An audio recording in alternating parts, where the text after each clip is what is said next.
औज़ुबिल्लाहि मिनश्शैतानिर्रजीम बिस्मिल्लाहिर्रहमानिर्रहीम ला हौला वला कुव्वता इल्ला बिल्लाह अस्तगफिरुल्लाह अस्तगफिरुल्लाह अस्तगफिरुल्लाह अल्लाहुम्मा सल्लि अला मुहम्मदिन व अला आलि मुहम्मद। आज हम जिस टॉपिक की तरफ मूव करने वाले हैं वो है वीक 4 का टॉपिक, वो है सिस्टम्स थिंकिंग 2 का अनइंटेंडेड कॉन्सिक्वेंसेस। और अनइंटेंडेड कॉन्सिक्वेंसेस, आप जानते हैं कि ऐसे कॉन्सिक्वेंसेस जो कि आप एक प्रोजेक्ट शुरू करते हैं, काम शुरू करते हैं, एक सॉल्यूशन इंट्रोड्यूस कराते हैं और आपको ये अंदाज़ा नहीं होता कि ये तब्दीलियाँ करने से कौन-कौन से कॉन्सिक्वेंसेस अकर हो सकते हैं। कुछ ऐसे कॉन्सिक्वेंसेस होती हैं जिनको आप प्रेडिक्ट कर सकते हैं सिस्टम को स्टडी करने से। आप सिस्टम को स्टडी करते हैं, आप प्रेडिक्ट करते हैं और इवेंचुअली आप उसे अवॉइड कर सकते हैं।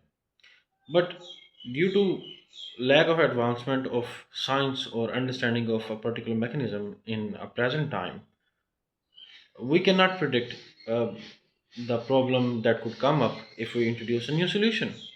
So इस तरह की काफ़ी सारी चीज़ें होती हैं कि जिसके अनइंटेंडेड कॉन्सिक्वेंसेस अकर हो जाते हैं। समटाइम्स वो अनइंटेंडेड कॉन्सिक्वेंसेस इस वजह से होते हैं क्योंकि साइंस की डेवलपमेंट इतनी ज़्यादा नहीं होती एक पर्टिकुलर टाइम पीरियड में, और समटाइम्स सिर्फ इस वजह से होती है कि जो ड्यू एफर्ट पुट करनी होती है वो नहीं पुट की जाती और उसकी वजह से एक प्रॉब्लम क्रिएट हो जाती है सोल्यूशन क्रिएट करते करते। अनइंटेंडेड कॉन्सिक्वेंसेस का जो एक मॉडल है थिंकिंग सिस्टम थिंकिंग के अंदर, उसको अंडरस्टैंड करने से पहले हम कुछ चीज़ें अंडरस्टैंड करेंगे जिसमें सिस्टम की फ्रेजिलिटी और पाथ डिपेंडेंसी और आयोएट्रोजेनिक हार्म की, ये तीन इस्तेलाहात हैं जिनको हम अंडरस्टैंड करेंगे। पहली इस्तेलाह जो हम अंडरस्टैंड करेंगे वो है पाथ डिपेंडेंसी। पाथ डिपेंडेंसी एक ऐसा फीचर है जो कि इन इटसेल्फ एक फ़्लॉ है। अब ये फीचर फ़्लॉ कैसे है और ये दोनों साथ साथ कैसे चलते हैं। फॉर एग्जांपल, हम एक पाथ पर चलते हैं, नेकी बदी के कंसेप्ट को भी जहन से निकाल दें। हम एक पाथ पर चलते हैं और उस पाथ से एक बेनिफिशियल पाथ मौजूद है। अगर हम बेनिफिशियल पाथ की तरफ स्विच करते हैं तो जो स्विच करने की कॉस्ट है वो उस लेस बेनिफिशियल पाथ पर चलने की कॉस्ट से ज़्यादा है, यानी कि उसका नुकसान ज़्यादा होगा। फॉर एग्जांपल, ये हमारे पास ये आप देख सकते हैं कीबोर्ड है। कीबोर्ड की जो पहली रो होती है वो शुरू होती है QWERT वाई, या QWERTY। इस लेआउट को कहते हैं QWERTY लेआउट। इससे पहले जो लेआउट था जो कि बहुत ज़्यादा एफिशिएंट था उस लेआउट को कहते हैं अल्फ़ाबेटिकल लेआउट, यानी कि ABCDFG। इस अंदाज में लेआउट मौजूद था और लोग टाइप करते थे, क्योंकि शुरू-शुरू में टाइपराइटर्स होते थे, कंप्यूटर्स इस तरह से मौजूद नहीं थे इस शक्ल में। तो टाइपराइटर्स जो प्रिमिटिव टेक्नोलॉजी थी टाइपराइटर्स को बनाने की, उस पर बने थे और उनकी जो कीज़ होती थी वो जैम हो जाती थी। तो स्पीड से टाइप करने की वजह से कीज़ जैम होती हैं। उस प्रॉब्लम को सॉल्व करने के लिए उन्होंने एक सॉल्यूशन इंट्रोड्यूस कराया, क्यों ना एक ऐसा लेआउट क्रिएट किया जाए तो जो रिलेटिवली स्लो और जो कीज़ जैमिंग का प्रोसीजर है उसको अवॉइड किया जा सके। अब ये इंट्रोड्यूस किन साहब ने कराया? उन्हीं साहब ने कराया जो कि टाइपराइटर्स सेल करते थे। उन्होंने इसे पॉपुलराइज़ करने का तरीका ढूँढा कि उन्होंने फ्री कोचिंग क्लासेस सिखाई शुरू की, जिसमें हज़ारों सैकड़ों लोगों ने फ्री क्लासेस ली और वो इसमें एफिशिएंसी हासिल कर गए QWERT लेआउट में। तो अब एक ऐसी वर्कफ़ोर्स क्रिएट होगी जिसको QWERT एफिशिएंसी के साथ आता था और वो ये लेआउट यूज़ करती थी। और इवेंचुअली ये जब उन्होंने 1870 के करीब इंट्रोड्यूस कराया और कोचिंग क्लासेस शुरू की फ्री, और पॉपुलराइज़ भी करने की कोशिश की हर तरीके से, और 1893 में उन्होंने अपने जो कंपेटिटर था उसके साथ अपनी कंपनी मर्ज कर ली। तो जो 2 बड़ी कंपनीज़ थी उन्होंने QWERT लेआउट प्रोड्यूस करना शुरू किया, जैमिंग को प्रॉब्लम को सॉल्व करने के लिए। ये एक सुपरफिशियल फिक्स था। अब क्या है, अब हमारे पास QWERT स्टैंडर्ड है, हमने यही देखा है, हमने अल्फ़ाबेटिकल कभी ज़िंदगी में नहीं देखा। इसके अलावा कुछ और मॉडल्स हैं वो भी हमने ज़िंदगी में नहीं देखे। तो अब इस लेस एफिशिएंट मॉडल से एफिशिएंट मॉडल की तरफ स्विच करना, ये हमारी पास्ट डिपेंडेंसी बन गया। अब अगर हम स्विच करते हैं तो मे बी किसी इंडस्ट्रियलिस्ट को तो फ़ायदा हो सकता है कि वो इससे ढेर सारे पैसे कमाए, क्योंकि वो नए कीबोर्ड बनाएगा और अगर किसी एक मखसूस खित्ते में है तो ज़ाहिर-सी बात है उसकी दुकान चलेगी, उसकी सप्लाई चेन चलेगी। लेकिन जिन लोगों के पास ये ऑलरेडी हैं, जिन लोगों ने स्टोर कर रखे हैं, उनका लिए ये एक्स्ट्रा एक्सपेंस है और ये मिलियंस ऑफ कीबोर्ड्स हैं। तो यूँ कह लें कि इसका कॉस्ट बहुत ज़्यादा है, मतलब हम इस बात पर डिपेंडेंट हैं। अब अगर हम इसे ऐसे ही लेके चलते हैं तो ये हमारे लिए लेस कॉस्टली है। अगर हम इसे इससे बेहतर की तरफ मूव करने की कोशिश करते हैं तो वो बहुत ज़्यादा कॉस्टली हो जाता है। राइट पाथ की तरफ मूव करना कॉस्टली बन जाता है। सो अनइंटेंडेड कॉन्सिक्वेंसेस में क्या है? Path dependency. आप एक सॉल्यूशन इंट्रोड्यूस कराते हैं जो कि सुपरफिशियल है, उसकी वजह से अब आपको राइट सॉल्यूशन की तरफ मूव करने के लिए ज़्यादा एफर्ट पुट करनी पड़ेगी और ज़्यादा अखराजात पुट करने पड़ेंगे। ये पाथ डिपेंडेंसी क्रिएट हो गई। सेकंड टॉपिक की तरफ चलते हैं, सेकंड इस्तेलाह की तरफ चलते हैं जिसको समझने की ज़रूरत है। वो है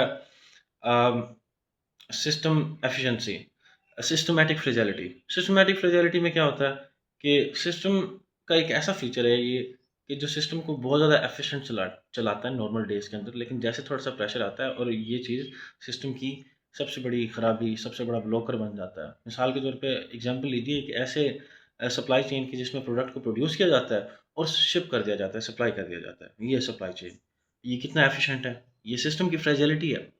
क्योंकि जैसे ही थोड़ा सा प्रेशर क्रिएट होगा इस सिस्टम के ऊपर, जैसे ही थोड़ा सा प्रेशर क्रिएट होगा, ये सिस्टम कोलैप्स कर जाएगा। क्यों? क्योंकि इस सिस्टम के दो अनासिर हैं। एक ये प्रोडक्ट प्रोड्यूस करो, दूसरा क्या, प्रोडक्ट को डिलीवर कर दो फौरन फौरन से पहले। अब अगर किसी दिन एहतजाज होता है, शिप नहीं हो पाता, कोई हंगामी सूरत हाल बन जाती है, उनके पास स्टोरेज नहीं है, इस सप्लाई चेन के पास स्टोरेज ना होने की वजह से उन्हें अपना सामान स्टोर करना पड़ेगा और इस डर से कि आगे मजीद ब्लॉकेज क्रिएट हो सकता है, उनकी सप्लाई भी रुक जाएगी, प्रोडक्शन भी रुक जाएगी। स्टोरेज ना होना उनकी प्रोडक्शन को भी रोक देगा। जो सिस्टम एफिशिएंट था नॉर्मल डेज में, थोड़ा सा प्रेशर डलते पूरा सिस्टम कोलैप्स हो गया।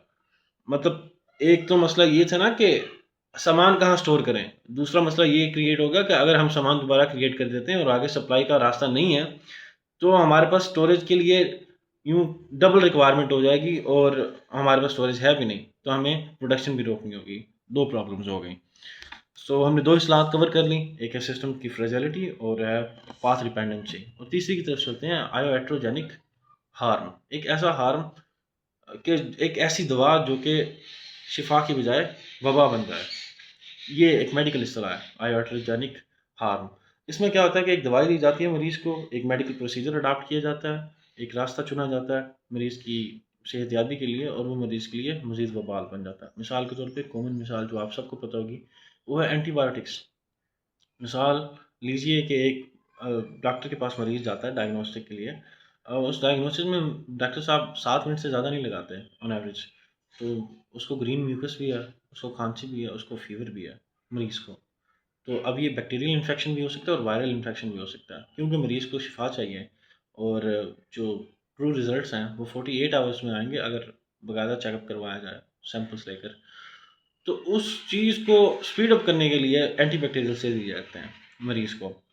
अब वो एंटीबैक्टीरियल्स क्या करेंगे, उनके जो हेल्दी बैक्टीरियाज़ हैं उनको किल कर देंगे। इवेंचुअली उसका जो डिफेंस मैकेनिज़्म है मरीज़ का, वो मज़ीद वल्नरेबल हो जाएगा उस वायरल इन्फेक्शन के होते हुए।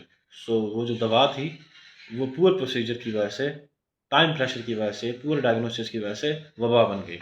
हमने 3 इस्लाहात पढ़ी हैं। अब चलते हैं हम एग्जांपल्स की तरफ। जो सबसे पहली वाओ एग्जांपल है, जो आप सबने सुनी होगी कहीं न कहीं, द कोबरा इफ़ेक्ट। दिल्ली के अंदर ब्रिटिश राज में दिल्ली जो कैपिटल था उसके अंदर लोगों की ये शिकायत आने लगी कि कोबराज अटैक कर रहे हैं और लोग उसकी वजह से हलाक हो रहे हैं। हुकूमत ने, जो बरतानवी राज था, उसने ये सोल्यूशन इंट्रोड्यूस कराया, क्यों ना हम कोबराज पर, एक डेड कोबरा पर बाउंड्री इंट्रोड्यूस कराएं। आप हमें एक हैंड ओवर करें डेड कोबरा और हम आपको उसके इवज़ कुछ ना कुछ इनाम देंगे। तो लोगों ने कोबराज पकड़ कर मार कर हुकूमत को देना शुरू किया, इनामात देना शुरू किया हुकूमत ने। एक हाथ से कोबरा दीजिए और एक हाथ से इनाम लीजिए। तो लोगों ने इसको अपना रोज़गार बना लिया और लोगों ने कोबरा पालना शुरू कर दिया। अब ये वो अनइंटेंडेड कॉन्सिक्वेंस था जो बरतानवी राज ने नहीं देखा था। लोगों ने कोबरास पालना शुरू किए और कोबरा फार्मिंग शुरू हो गई दिल्ली के अंदर। और इवेंचुअली हुकूमत को ये स्कीम समझ आ गई और उन्हें लगा कि मे बी इसका सोल्यूशन, फ़ौरन सोल्यूशन ये है कि हम जो बाउंटी है उसको ख़त्म कर देते हैं। तो हुकूमत ने बाउंटी ख़त्म कर दी। अब हुकूमत ने ये अनइंटेंडेड कॉन्सिक्वेंसेस, पहला तो ये नहीं देखा कि अब हम बाउंड्री इंट्रोड्यूस कराएंगे तो लोग पालना शुरू कर देंगे। अब दूसरी जो उन्होंने एक डिसीजन लिया, उसमें उन्होंने ये नहीं देखा कि अगर हम बाउंड्री क्लोज करेंगे तो क्या होगा। बाउंड्री क्लोज करने से ये होगा कि लोगों के पास जितने उनके फार्म्स में स्नेक्स थे, उन्होंने गलियों में, सड़कों में, चौराहों में छोड़ दिए। अब वो मसला मजीद बढ़ गया। अब ये क्या, पाथ डिपेंडेंसी की एक एग्जाम्पल है कि जिस बात पर हुकूमत चली थी कि बाउंड्री इंट्रोड्यूस करा जाए, अब भी पाथ कॉस्टली है, क्योंकि लोगों ने उसे अपने रोज़गार का ज़रिया बना लिया फार्मिंग के ज़रिए से, स्नेक फार्मिंग, कोबरा फार्मिंग। लेकिन अगर अब उसे वो ख़त्म करते हैं, अपार डिपेंडेंसी क्रिएट हो गई है, तो उससे बड़ा मसला क्रिएट हो जाता है। और वो बड़ा मसला क्या है कि उससे ज़्यादा अमाउंट में कोबराज़ आपको सड़कों पर नज़र आएँगे, गलियों में नज़र आएँगे और लोगों को हार्म करते हुए नज़र आएँगे, और जो ब्रिटिश राज की मैनेजमेंट है, वो फ़ेल हो जाएगी और इवेंचुअली उन अफ़सरान को ज़िम्मेदार ठहराया जाता है और रिप्लेस कर दिया जाता है ब्रिटिश राज की तरफ से। अगर मतलब वो सही से मैनेज नहीं करते, कहने का मकसद ये है। तो ये एक एग्ज़ाम्पल थी कि जिसमें एक सॉल्यूशन इंट्रोड्यूस कराया जाता है, उसका एक अनइंटेंडेड कॉन्सिक्वेंस आता है और फिर उस अनइंटेंडेड कॉन्सिक्वेंस को डील करने के लिए एक और सॉल्यूशन इंट्रोड्यूस कराया जाता है, जिसका एक और अनइंटेंडेड कॉन्सिक्वेंस सामने आ जाता है। ये थी एक वाव एग्ज़ाम्पल। अब आते हैं पाकिस्तान कन्वर्जेंस की तरफ। पाकिस्तान कन्वर्जेंस में देखें, हमारे पास जो वेस्टर्न पंजाब है, उसके अंदर जितनी भी कॉलोनीज़ हैं, शहर हैं, फार्मिंग लैंड्स हैं, वो ब्रिटिश राज के आबाद किए गए हैं। अब ब्रिटिश राज ने कैसे आबाद किए कि जो दरिया हैं, उनके रुख मोड़े और वहाँ से मल्टीपल नहरें निकालीं और फार्मिंग उनका इनिशियल पर्पस था। उन्होंने अनलाइन्ड नहरें निकाली। अनलाइन्ड और लाइन्ड क्या होता है? लाइन्ड नहरें क्या होती हैं? अनलाइन्ड नहरें वो होती हैं, कैनाल्स वो होती हैं जिनके अंडर एक प्रॉपर सीपेज को रोकने के लिए सिस्टम बिल्ड नहीं किया जाता। ये होती हैं अनलाइन्ड, यानी कि जिनके अंदर कंक्रीट नहीं बिछाया जाता और ईंटें नहीं लगाई जाती ताकि सीपेज कम से कम हो। और लाइन्ड क्या होती है जिसमें एक कंक्रीट लगाया जाता है, सीपेज को रोकने के लिए इंतज़ामात किए जाते हैं। तो उन्होंने अनलाइन्ड नहरें खोद दी, यानी कि ऐसी नहर जो बस ज़मीन में खोद दी जाती है, कोई दीवार नहीं लगाई जाती, कोई पैंदा नहीं लगाया जाता, अनप्रोटेक्टेड। तो उससे क्या हुआ, कल्टीवेशन तो हुई, जो उनका इनिशियल रिक्वायरमेंट थी, उनकी जो इनिशियल प्रॉब्लम थी जिसको उन्होंने सॉल्व करना था, कल्टीवेशन हुई, दबा कर हुई। But eventually over the period of time उस उन एरियाज़ का वाटर टेबल इतना ज़्यादा इंक्रीज़ कर गया कि सीपेज की वजह से जो फसलें उगाना मकसूद थी, वो भी नहीं उगा पा रही थी वो ज़मीन। फसलें उगाना मुश्किल हो जाता है। तो अब यहाँ पे एक लेवरेज पॉइंट आता है। लेवरेज पॉइंट हमने लास्ट सेशन में पढ़ा था कि एक ऐसा पॉइंट होता है जिस पर एक छोटा-सा चेंज इंट्रोड्यूस करने से पूरे सिस्टम में तब्दीली आ सकती है। अब लेवरेज पॉइंट क्या था? क्योंकि वाटर टेबल बढ़ गया उन जगहों का, तो उन्होंने कैनाल्स पर बंध लगाए और उन्होंने वहाँ पर ट्यूबवेल्स लगाए, पंप्स लगाए, वाटर पंप्स लगाए कि ज़मीन का जो अपना पानी है उसको निकाला जाए और कंज़्यूम किया जाए, ताकि उसका वाटर टेबल थोड़ा डिक्रीज़ हो। Over the period of time उसका वाटर टेबल डिक्रीज़ भी हुआ। तो क्या बरतानवी राज ने एक सॉल्यूशन इंट्रोड्यूस कराया एक प्रॉब्लम को सॉल्व करने के लिए कि हम कल्टीवेशन को बढ़ाएं, प्रोडक्टिविटी को बढ़ाएं यहाँ पर। तो लेकिन वो सॉल्यूशन केयरलेस था। ना सिर्फ वो केयरलेस उस टाइम के लिए था कि बल्कि आने वाले टाइम्स के लिए भी था। उसका कॉन्सिक्वेंस क्या हुआ कि आने वाले टाइम्स के लिए जो कल्टीवेशन थी वो मुश्किल हो गई। अब उसमें लेवरेज पॉइंट क्या था कि आप पानी को रोक दें और जो ज़मीन का पानी है उसको सक आउट करें मोटर्स के थ्रू और प्रोवाइड करें किसानों को, और वाटर टेबल डिक्रीज़ हो जाएगा। तो ये था हमारा थिंकिंग सिस्टम्स थिंकिंग का सेकंड पार्ट, जिसके अंदर हमने पढ़ा अनइंटेंडेड कॉन्सिक्वेंसेस के बारे में, आयाट्रोजेनिक हार्म के बारे में पढ़ा, हमने पाथ डिपेंडेंसी के बारे में पढ़ा, और पाथ डिपेंडेंसी के अलावा हमने सिस्टम फ्रेजिलिटी के बारे में पढ़ा। और इसके अलावा हमने दो एग्जांपल्स पढ़ी। एक एग्जांपल तो क्लासिकल एग्जांपल है कोबरा इफेक्ट की दिल्ली के अंदर, और दूसरी हमने पढ़ी पाकिस्तान कन्वर्जेंस में पाकिस्तान से रेलिवेंट एग्जांपल पढ़ी कि वहाँ पर एक कौन सा एक ऐसा इवेंट था जिस पे ये जो हमारा थिंकिंग मॉडल है अनइंटेंडेड कॉन्सिक्वेंसेस का, वो कैसे फिट आता है। तो ये था हमारा आज का session. Thank you for listening, looking forward for the next session इंशाल्लाह, and sorry for the delay.